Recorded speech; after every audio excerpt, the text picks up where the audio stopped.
Hello, my name's Lynne Barrett-Lee, and I'm a ghostwriter, which sounds a bit like I'm part of a 12-step program. And that's kind of intentional because it's not a place I ever thought I'd end up being.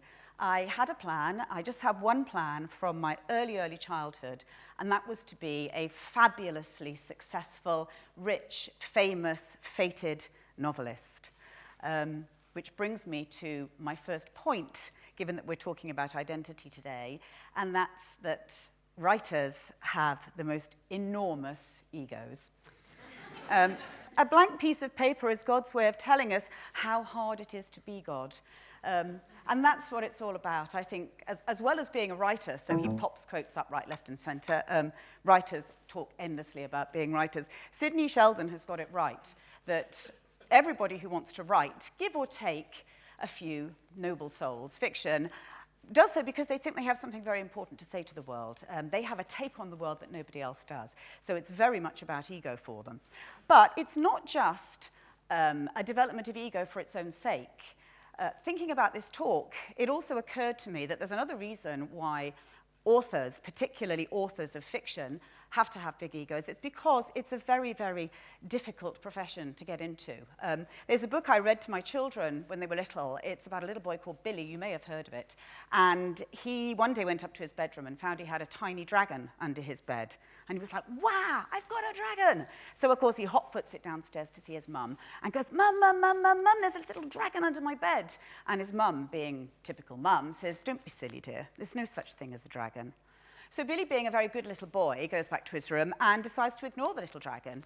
And the dragon keeps coming out and wanting to play, and every time he does, Billy ignores it. And the more Billy ignores the dragon, the bigger the dragon gets. And this goes on throughout the day and into the afternoon. And by tea time, the dragon, having been ignored for so long, basically has legs sticking out of all the windows, head out the roof, and runs off with a house on his back. This basically is what it's like to be a writer. You spend so long being told it's the most stupid ambition, the most unrealistic ambition that anybody could have, that you develop this carapace to protect you from all the knocks and the bruises. And it doesn't stop at school. At school, I was told, don't be silly, dear, go and be a nurse. And of course, being a nurse is a fine calling. My sister's a nurse, but it wasn't what I wanted to be. I had something to say. This could be me. This could be me, or any other author you care to name. This could be Barclays Bank in South London, circa 1975, and this guy here could be me sitting on the till. Except you'd never hear anybody who wanted to be an astronaut say something like that, would you? Or a doctor, or a lawyer, or any other normal, sensible profession. Well, I don't know if astronauting's a thing to do now, but anyway, apart from astronauting, basically, a writer witters on endlessly. Yes, I know I'm a bank clerk, but in my heart I'm a writer. I know I'm a bank clerk. In my head I'm a writer. It's all me, me, me, me, me, me, me. And it carries on through a writer's life, particularly peaking when they get something published and it doesn't get very good reviews. And then they're into overdrive, and they're bitching about everybody else's books. And of course, you never want one at your book group, let me tell you. Never have an author at your book group. So this was me tootling along with my enormous ego. So it's actually quite a shock to me to think, how have I got from being this person who is so obsessed with what I have to say to going into a career where what I have to say is of no interest to anybody? Well, hopefully there are some exceptions today.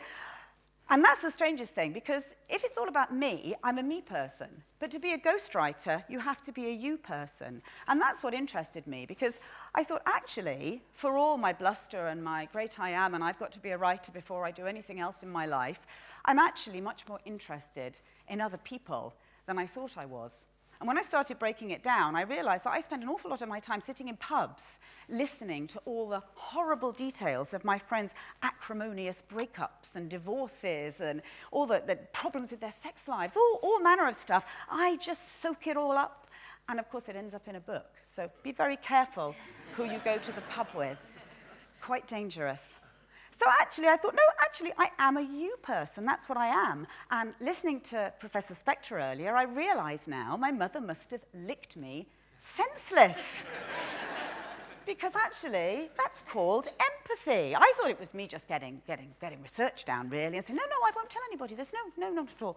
And of course, it's actually all about empathy. And that's how I became a ghostwriter. Let me show you the sort of books I have ghosted. The book on the left here, like Mark this morning, Melanie Davis on the left here as a little girl was in a terrible accident. When she was 14, she came off the back of a motorbike that her unsuitable boyfriend was driving. And by the end of that day, had to be told she would never walk again. She wasn't lucky. This was in the 70s.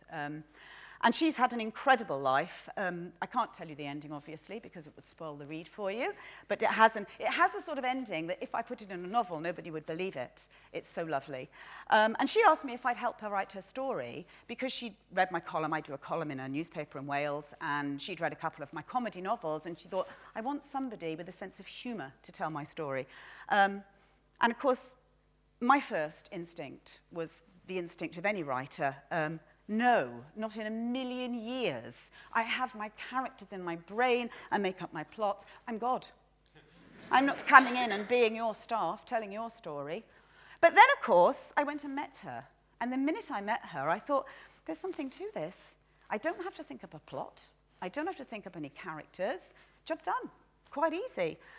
But obviously, in Melanie's case, it was also about meeting her and being so humbled and awed. My ordinary little life with all its small blips and traumas was nothing compared to being a 14-year-old girl who has a nurse evacuating her bowels. Can you imagine how that must have felt? I'm sure Mark knows all about it. Mark's still there. But it just humbled me so much. And I decided, even though my agent said, don't do that, Lynne, write another comedy novel, I thought, no, I want to tell her story because I want other people to be inspired by it. So that was a great experience. This one, not so much.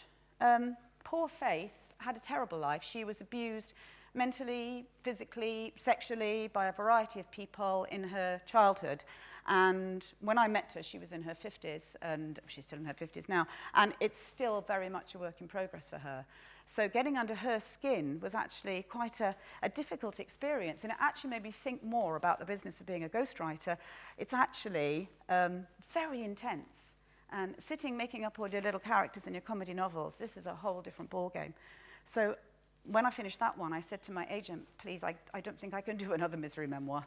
It won't work. Okay, so anyway, my next book, as you can see, I ghosted a dog.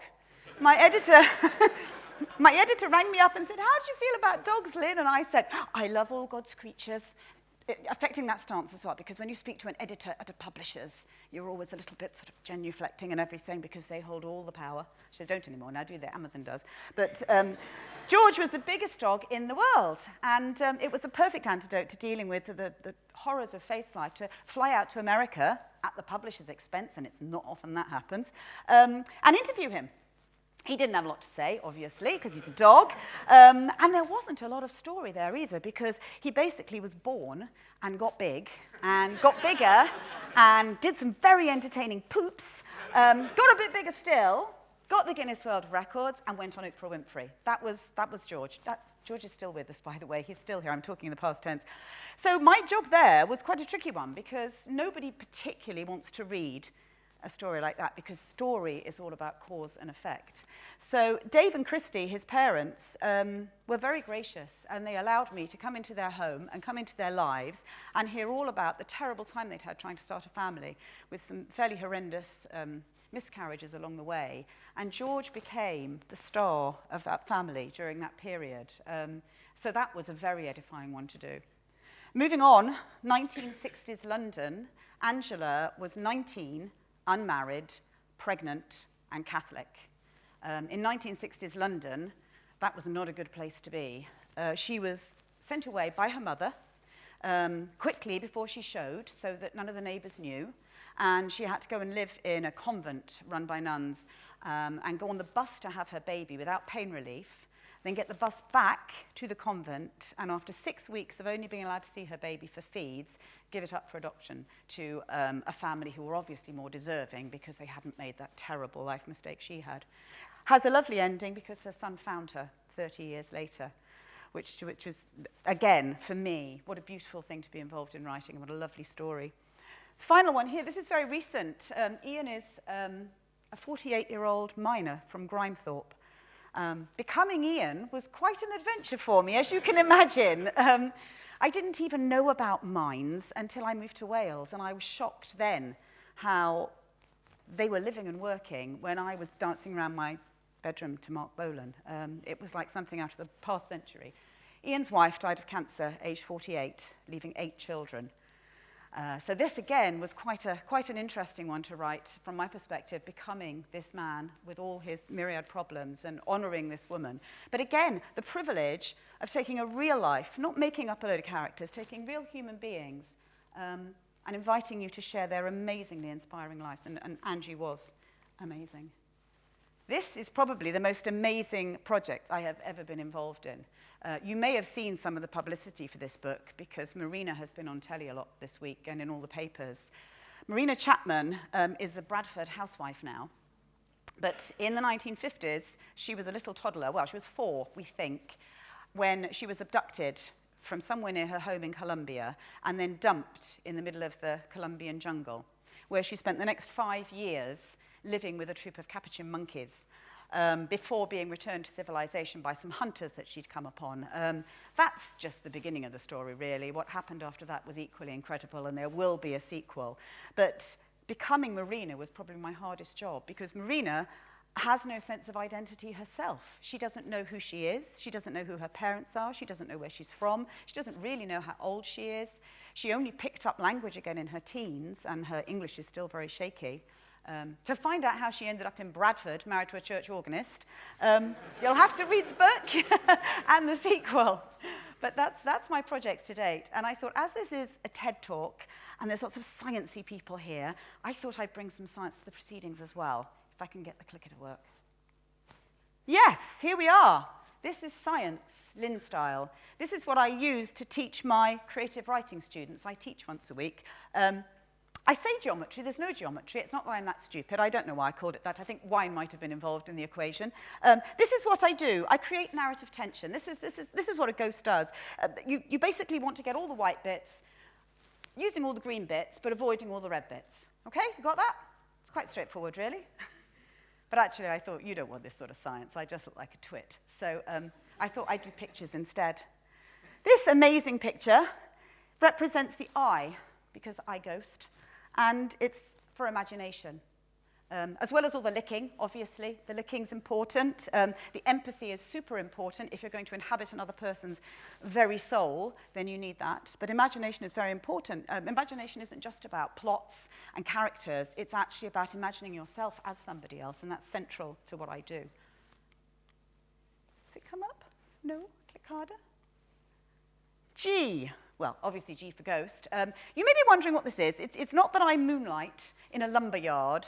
The G is all about getting rid of your own ego, and that's the biggest thing I've had to do in the last 7 years, which I never thought I'd want to do, is disappear into the shadows, get rid of my ego, take it out of my brain, dump it, and make some space for somebody else. You're never going to be in the limelight, except at a TED Talk, as a ghostwriter. You lurk in the shadows. So basically, you've got to give away all those obsessions with fame and that sort of thing. Of course, I'd like to be famous among every commissioning editor in the entire world, but apart from that, it's not about me. Oh, God, I've gone too far. Sorry. There we are. H. Well, you can see what that means. I have to hear. I have to hear what my subjects are saying to me. The listening part of it is the biggest part of it. And in fact, that in itself, thinking about this talk, was another revelation for me, that I spend a lot more time listening than talking. And I know my husband is down in the audience, and I can see his eyebrows going... But it's true. We're going back to being down the pub. And I've put in... Have any of you heard of Malcolm Gladwell? His book Outliers, 10,000 hours. I've done my 10,000 hours. 10,000 hours of listening to everybody else has enabled me to do my storytelling. Obviously, this is the sneaky bit. A ghostwriter, again, we're back to the licking and the touching and the absolute empathy for other human beings, because you actually have to read between the signs as well. Where most people who want to tell their life story with a ghostwriter are the sort of people who are quite open, Many of them are not as open as they think they are. And your job as a ghostwriter is to be kind of the Piers Morgan in their kitchen over biscuits, and actually get to the nub of their real motivations. Because if you don't, a book's not going to be worth reading. Nobody will be interested in reading it. This is the best bit. I tried to think of a good caption. Failed utterly. Something to do with a hat. I don't have to wear silly hats when I'm storytelling, happily, but storytelling is what every ghostwriter does. You may think being a ghostwriter is like being a journalist or a biographer. It's the polar opposite. A journalist has to be fairly dispassionate and very objective. A ghostwriter has to be very passionate and very subjective. You're never going to be making judgments about the characters that you're ghosting, except the judgments they would make about themselves. So it's a very different thing. So that whole business of storytelling is about taking a life and scaffolding it and giving it structure so that it becomes a narrative. Basically, the sort of memoirs I write are real-life stories reimagined so that they read like novels, because that's what people want to read. They want that structure. They want that meaning. So that's most of what I do. And finally, this is what I mostly do. I type. I type morning, noon, and night. I get up in the middle of the night and I type. Now I have so much technology at my fingertips, I can type anywhere, anyhow. I can take my laptop to the bathroom. I can go anywhere. I can go and sit in a cafe, which I used to do to try and be more like J.K. Rowling. But actually, you have to buy coffee. You might as well stay at home.